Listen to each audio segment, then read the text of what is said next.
Vamos a tomar contacto con Claudio Caprarulo, de Analítica, que nos va a ilustrar seguramente más sobre todo esto. ¿Qué tal, Claudio? ¿Cómo te va? ¿Qué tal, Mariano? ¿Cómo estás? Muy buenos días. Muy buenos días.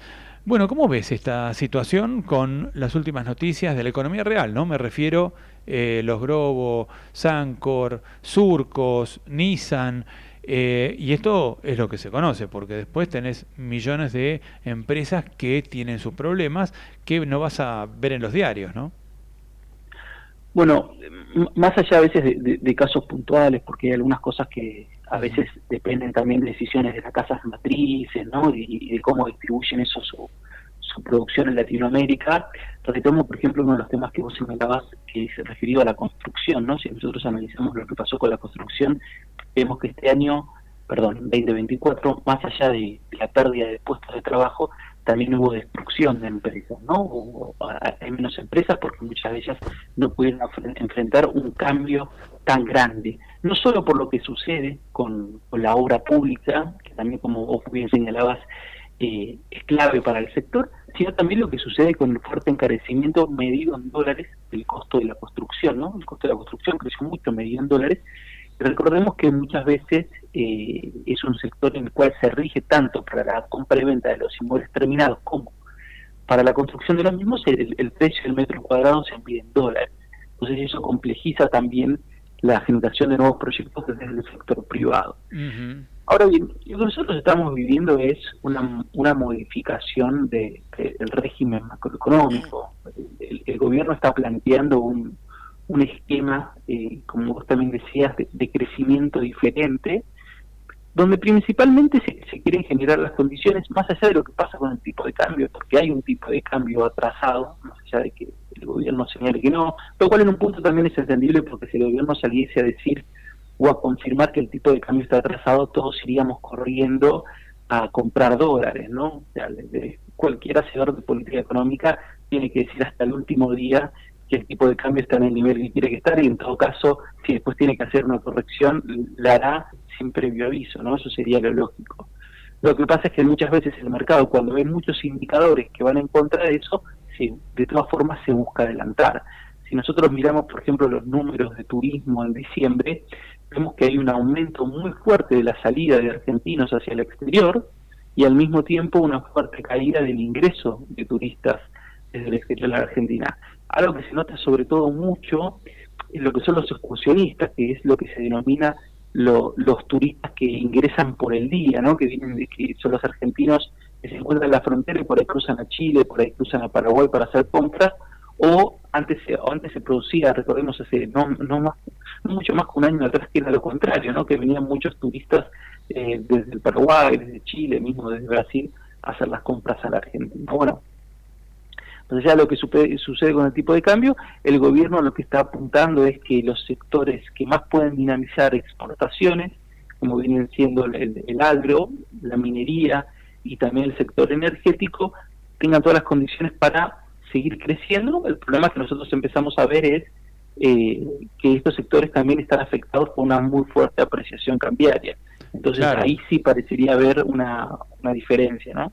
Ujú. ¿Y vos qué pensás de lo que puede pasar justamente con el huracán Trump, en donde ayer primero anunció que iba a subir las tasas a México, Canadá, China y la Unión Europea, y esto fue por la mañana, y a la tarde negoció con la presidenta de México y finalmente no sube las tasas por un mes, o se pone un punto suspensivo, ¿no? Por un mes, pero en medio de todo eso cayeron todas las bolsas del mundo y demás. ¿Qué puede pasar con el tipo de cambio en la Argentina? Tanto el oficial, bueno, el oficial ya sabemos, el gobierno va a devaluar con el crawling peg 1% por mes, pero los financieros y el blue, ¿qué puede pasar? Bueno, creo que hay, a ver, varias cosas al respecto, ¿no? Por un lado, Ujú. el freno en la imposición de nuevos aranceles de parte de los Estados Unidos a países limítrofes que tiene, eh, claramente genera una expectativa, ¿no? Una incertidumbre de qué va a pasar hacia adelante si finalmente se terminan imponiendo estos aranceles, ya los principales bancos de Estados Unidos y lógicamente, no más allá de quien lo diga, desde la teoría económica uno prevería que al menos en el corto plazo vas a tener un aumento de la inflación en los Estados Unidos, y también eso generaría que se frene la baja que venía teniendo la tasa de interés de referencia en los Estados Unidos, que es muy relevante para la Argentina, porque si se encarece más, o al menos no sigue abaratándose el costo del crédito internacional, también eso le complica a nuestro país para volver a los mercados financieros internacionales. Es una medida que más temprano que tarde se tiene que realizar para poder repagar la deuda que ya se tiene, ¿sí? Entonces, en ese sentido se complejiza la situación de la Argentina.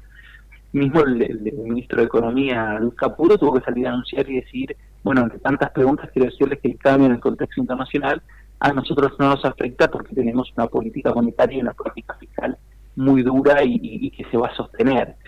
Ahora bien, como vos marcabas también, esto la política fiscal y la política monetaria son muy importantes, pero de todas formas también se puede afectar por la política cambiaria, ¿no? Si nosotros vemos que el dólar se fortalece y el resto de las monedas de la región pierden aún más valor, por ejemplo, el real aceleran su depreciación, eso nos vuelve todavía menos competitivos. El efecto que decíamos antes respecto del turismo no va a cesar, sino que por el contrario se va a seguir incrementando. Más argentinos le va a parecer más barato veranear en el exterior y menos turistas vamos a recibir en la Argentina. Eso por un lado, desde el punto de vista personal, me parece muy positivo que todos los argentinos puedan viajar y puedan conocer otros países. Lo que nosotros ahí advertimos una alarma respecto a la cantidad de dólares que eso demanda y la situación cambiaria que tiene la Argentina, ¿no? Más allá que también, obviamente, si ingresan menos turismos a la Argentina y más argentinos se van a vacacionar en otros lugares, se mueve menos la industria turística en nuestro país, que genera también mucho empleo. Y además es una salida de dólares, ¿no? Es otra salida de dólares más. En este caso, yendo hacia los países hermanos de la patria grande, y esos que Milei critica por ser de izquierda o zurdos, ¿no? Como Lula, por ejemplo.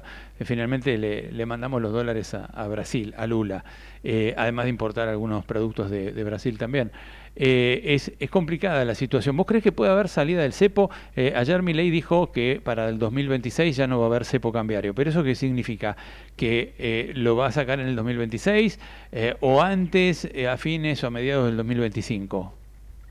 Mira, yo estuve muy atento a esa declaración porque había visto en los titulares el título, ¿no? Milei dice que en 2026 no va a haber más cepo cambiario, entonces mi primera reacción fue pensar, decir, bueno, si está diciendo eso, tenemos que inferir que entonces todavía va a haber cepo cambiario en 2025, y después cuando escuché el video entero, en realidad el gobierno está manteniendo la misma posición que tiene desde el día 1, ¿no? La posición, ¿cuál es? Bueno, si yo consigo financiamiento externo, voy a levantar finalmente el cepo cambiario. Mientras no me ingresen dólares, tengo que seguir ajustando la cantidad de pesos que hay en la economía y recién voy a poder salir en 2026.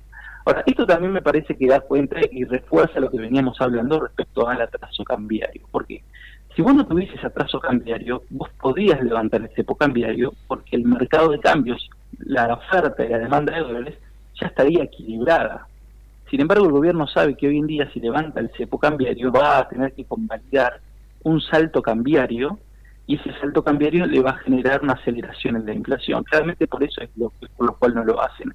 ¿Qué le permitiría ingreso de dólares, por ejemplo, como dijo el presidente, con el FMI? Bueno, eso lo que le permitiría poder hacer es, en esta mayor demanda que va a haber contra los dólares, poder convalidarla con los dólares que le deposite el Fondo Monetario Internacional, o al menos, como se suele hacer en la economía, cuando se hace política económica, el Banco Central muestra que tiene dólares en el banco, las reservas internacionales aumentan, entonces los actores de la economía dicen, bueno, no tengo que ir corriendo contra el dólar porque yo sé que los dólares están y que este tipo de cambio que está fluctuando, el gobierno lo va a poder sostener. Ahora, ahí está la pelea de fondo, ¿no? Es el huevo o la gallina, porque el gobierno quiere los dólares para mostrar seguridad cambiaria y para salir del cepo y evitar que el tipo de cambio se dispare.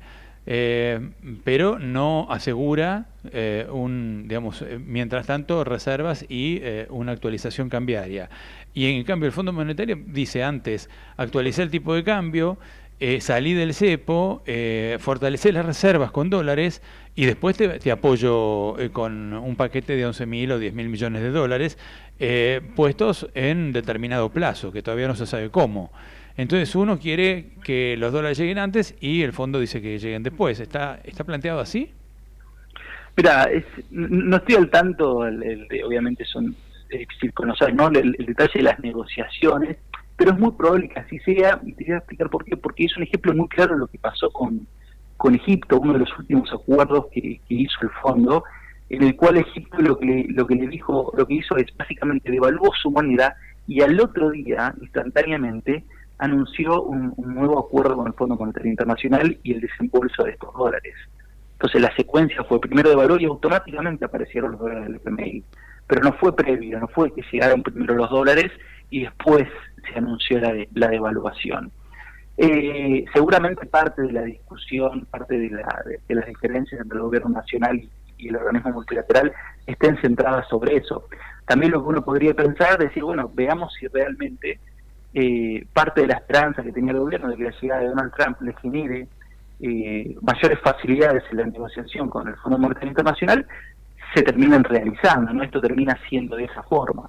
También no solo es la posición del fondo, ¿no? Y yo soy de los economistas que de todas formas cree que es necesario, por cómo están dadas hoy las condiciones, si bien tenés condiciones mucho más favorables para salir del CEPO respecto a un año atrás, me parece que con un buen acuerdo con el fondo el gobierno, una salida del CEPO gradual, ¿no? No estamos hablando de salir del CEPO como salió Macri en diciembre del 2015, ¿no? Que supo un desarme total de los controles de capitales, que creo que ni siquiera sería el camino que hay que recorrer. De todas formas, si se puede hacer eso, me parece que va a ser un desarme del cepo parcial, donde la principal señal que está esperando el mercado es no solo una mayor facilidad para el ingreso y salida de dólares financieros, sino también para que las empresas puedan enviar sus utilidades al exterior. ¿No? Recordemos que hoy en día, sacando las empresas que adhieren al REGI, las que ya estaban en la Argentina con distintos proyectos de inversión, hoy en día no pueden remitir a sus casas matrices las ganancias en dólares. No lo pueden hacer. Entonces eso obviamente genera muchos desincentivos a que las inversiones en nuestro país sigan aumentando y sigan ingresando los capitales que necesitamos. Ahora, más allá de eso, a lo que yo iba era, hay también parte de mis colegas que señalan que no, que hay que salir del cepo, que después los dólares van a llegar. Yo creo que a la hora de hacer política monetaria, política económica, ese optimismo puede generar muy malos resultados. Entonces, hoy en día uno ve que todavía la demanda de dólares está muy deprimida, y una vez que vos levantes el cepo, si no tenés con qué convalidarla, eso puede generar un fuerte salto cambiario. Claro. Claudio, ¿y la reactivación para cuándo la ves? ¿La ves para este año? ¿Puede haber reactivación de la economía real?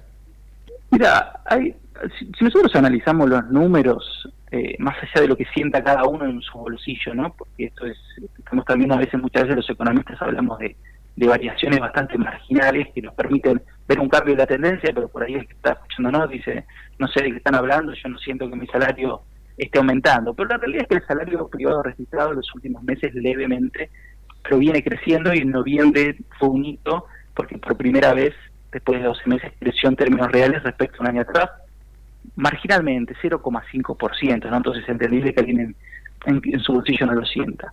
Pero esto es una señal, junto con otros indicadores, por ejemplo, lo que pasó con la recaudación del IVA de GI en el mes de enero, de que la economía está levemente creciendo. Ahora, ahí me parece que la pregunta sería, bueno, ¿esto alcanza para que se note en la calle, para que se note en el bolsillo, para que sectores, como vos decías antes, muy demandantes de empleo, como la industria manufacturera, empiecen a tener un fuerte crecimiento que permita recuperar niveles de empleo, niveles de salarios?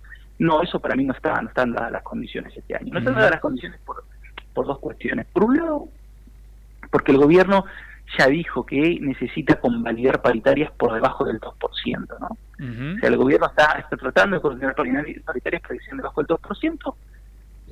¿Cuál es el argumento? ¿Por qué lo hace el gobierno? Y porque lo que no quiere es que, obviamente, más allá de que el salario representa nuestros ingresos, cuando uno analiza la función de producción, es parte de los costos. Entonces el gobierno lo que dice, mira, yo lo quiero dejar abajo del 2%, como está haciendo, por ejemplo, con las tarifas de servicios públicos, porque no quiero que aumente la inflación y quiero marcar que ese sea el rumbo, ¿no? Que continúe en un rumbo descendente la tasa de inflación mensual. Ahora, ¿el problema cuál es? Que más allá de esta leve recuperación del salario registrado, después tenemos toda la masa de no registrados que todavía no tenemos los últimos datos porque hay rezago al respecto de cómo publica el INDEC, pero sabemos que siempre son los menos beneficiados y parece difícil de que hayan tenido una muy buenos datos en el último tramo del año pasado. Más allá de eso, los salarios siguen estando muy bajos en términos históricos, mismo si comparamos, por ejemplo, con 2017, casi un 20% abajo. Bien. Entonces, no hay un poder de compra, lo vemos, por ejemplo, en el consumo en supermercados, que sigue muy decaído. No hay un nivel de compra, de consumo, de movimiento del mercado interno que vos digas, bueno, la economía va a volar. No, la economía va a seguir creciendo lentamente, va a estar fraccionada y es muy importante que sigan creciendo estos sectores claves que hablábamos, porque son los que van a proveer los dólares que necesitamos, como la minería y la energía, pero después hay que ver qué pasa con los sectores que más movilizan dentro de la economía argentina, al empleo sobre todo. Claudio, muchísimas gracias por atendernos, clarísimo todo, ¿eh? Ha sido un gusto, que tengan muy buen día. Hasta luego. Abrazo grande. Claudio Caprarulo es economista de Analítica.